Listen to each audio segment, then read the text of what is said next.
I've been in way too many legal situations where I feel like I was horribly wrong. Came to you, asked for advice, said I want to sue this guy, or I'm, really pissed off. You talked me off the ledge. However, there were some circumstances that were so egregious that I had to go to court over.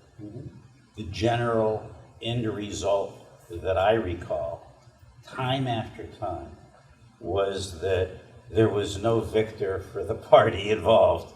The legal fees far exceeded whatever the net resolution was, no matter how wrong I felt. How wronged I felt I was. Employees leaving, taking their computers with them, and immediately messaging every client, and so on and so on. Yeah, no, listen, litigation is one tool in a business arsenal. It is like any other tool. You need to know when to use it and how to use it.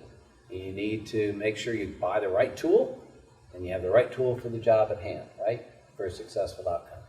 Meaning hire the right law firm, get the right advice, and make sure that you don't use the wrong tool, okay? Don't bring the wrong case at the wrong time against the wrong person because it sends the wrong message. As a business, using that tool has many, many factors outside of the pure legal, can I win or can I lose? What's the merits of the case? Your reputation, your culture, the respect of your employees or your peers, all of which are hard to measure but very important. At some point, you need to stand up for the business and show the business does take people who wrong it very seriously, especially from within. That we have an expectation that I'm going to treat you fairly, but it's reciprocal. You're going to treat this organization fairly, and we're all going to respect each other, and we're all going to treat each other fairly. And as long as that's how we do business within the organization, we're all going to succeed. But where someone that does not play by those basic principles of doing business, there have to be repercussions. There simply have to be. And sometimes that message you're sending by holding or seeking to hold someone accountable, even at a net sum loss for that individual situation, is the message sender, isn't it? It's the way of saying this organization expects and demands fairness and will use legal remedies where appropriate, even at great expense, to hold on account people who have not treated the organization fairly. So you would not want to use that in a circumstance that's gray, right? Because what you can actually do is harm. Because if it's a gray area and your members see you being draconian with your terms of your employment agreement and using your economic advantage intrinsic to go after a mid-manager, for example, who committed a gray sin, that can actually hurt morale, right? So that's the intangibles are what should drive your use of litigation, more so, in my opinion, than the pure economics of that particular deal or that particular transaction to be litigated. But don't forget the collateral costs of litigation, and don't think you win, because Marty's right. Marty's right. It is rare that you walk out from litigation, either settled or through full all appeals, and feel like, well, that was a good experience. When can I do this again? It's hurtful. And don't forget the intangible costs.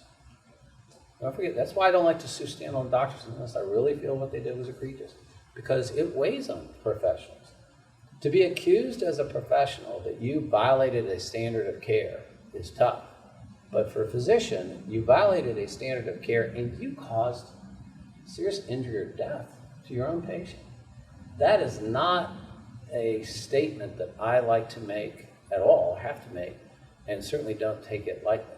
And so I appreciate within your culture that your business will get distracted, whether it's some of the intellectual property disputes, some of which are going on at a very high level, right? And can involve many, many millions of dollars. I think Motorola just won, didn't it? $745 million win yesterday for their walkie-talkie stuff. But even that distracts the entity, derails the entity, can freeze the entity from creating other relationships. Oh, am I going to get sued too? Yeah, I want to do business with you. Great, great. So, you don't like the way I enhance your code, and all of a sudden now I'm in a, trademark and property dispute with you? I don't think so. So, litigation is a scary place. It's an expensive place. It's a place where the lawyers win. They really do. So, yeah, Marty will tell you, he'd laugh with me over the years because he'd call me and he'd be, but I'll pay you. I said, I don't care. I know I couldn't make money on this. I don't want to do this to you, okay? You don't want to do this to you. Stop. And then we'd have come to Jesus conversation. And most of the time he'd stop, but there were times when, truly, Marty, there were times organizationally when we would conclude, look, you're right. You have to draw the line here. And he was smart, and he knew not to draw that line and bring about litigation, except we're truly, truly egregious. And I need to do this for my own culture. That would be his number one goal. The organization can't afford not to do this.